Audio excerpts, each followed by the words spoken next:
김영훈의 두뇌 교육을 시작하겠습니다. 오늘의 주제는 우리 아이, 스마트폰 대신 그림책 읽어주기입니다. 아이 키우는 아빠에게 스마트폰은 참 유용합니다. 회사 일에 지쳐 돌아온 아빠가 일상에서 잠시 쉬고 싶을 때, 미뤄둔 집안일을 해야 할 때, 식당에서 아이가 시끄럽게 굴 때, 돌아다니면서 밥을 먹을 때 스마트폰 하나면 큰 소리 내지 않고 아이를 얌전하게 만들 수 있습니다.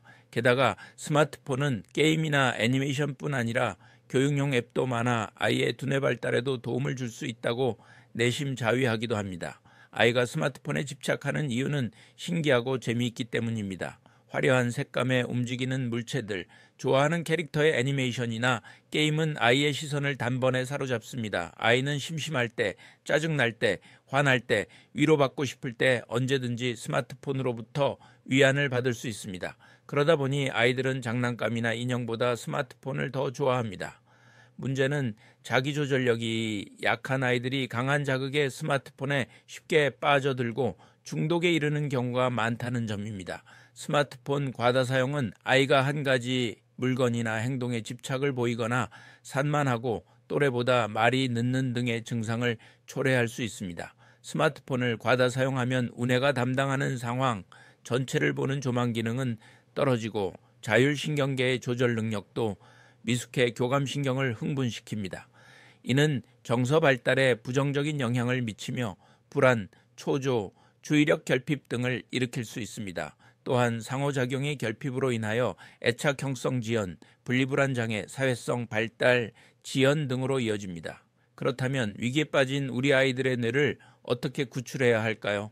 가장 먼저 해야 할 일은 지금 당장 아이 곁에 스마트폰을 끊는 것입니다. 이미 노출될 대로 노출되었다고 우리 아이 뇌는 희망이 없다며 낙심할 필요 없습니다. 아이의 뇌는 성인의 뇌보다 아직 가능성이 많다. 아이의 뇌는 지금 이 순간에도 발달 중이며 변하고 있기 때문입니다. 지금이 어떤 시점이든 지금이라도 끊어주면 피해는 최소한으로 줄일 수 있어 희망이 있습니다. 스마트폰의 유해성을 알았다고 해서 당장 아이 손에서 스마트폰을 빼앗으려고 들면 안 됩니다. 오히려 아이의 반발심만 키울 수 있습니다.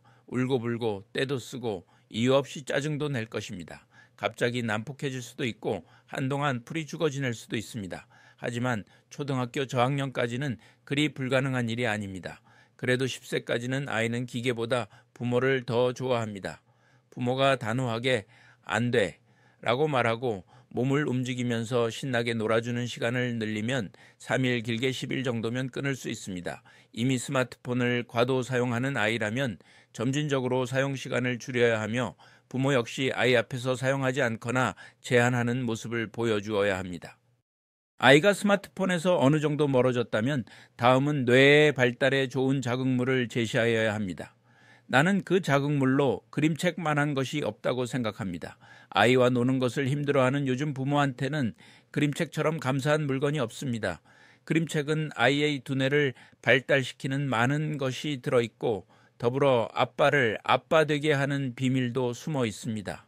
무엇보다 스마트폰으로 위협당하고 있는 아이의 뇌를 회복시킬 묘안이 그림책 안에 있습니다. 아이가 그림책을 읽을 때 이루어지는 뇌활동을 보면 먼저 시각 정보가 뇌로 들어옵니다. 그것이 머리 뒤에 위치한 후두엽까지 전달이 됩니다. 후두엽에서 자료에 대한 시각적 분석을 하고 그 다음 측두엽에서는 언어적 분석을 하게 됩니다.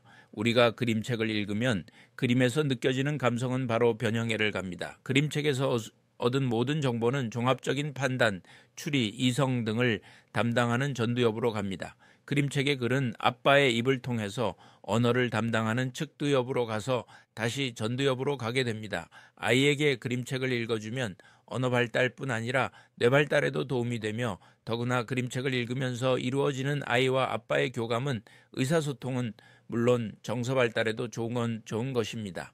아이가 스마트폰에 대한 집착이 끝났다고 느껴질 때 입체물이 튀어나오는 팝업북부터 아이가 특히 좋아하는 관심사부터 유머가 있어 웃지 않고는 못 빼기는 것부터 서서히 제시하세요. 이때는 아이가 그림책을 듣지 않은 것 같아도 아빠 무릎에 와서 앉지 않아도 그냥 끝까지 재밌게 읽어주면 됩니다. 그림책을 읽던 중 아이가 다른 놀이에 관심을 보이면 그걸 해도 됩니다. 그림책과 관련되어 갑자기 물감놀이나 점토놀이를 하고 싶어 한다면 아이의 호기심에 호응해 주세요. 이때의 그림책은 강요하지 말고 편하게 접하게 해주는 것이 좋습니다.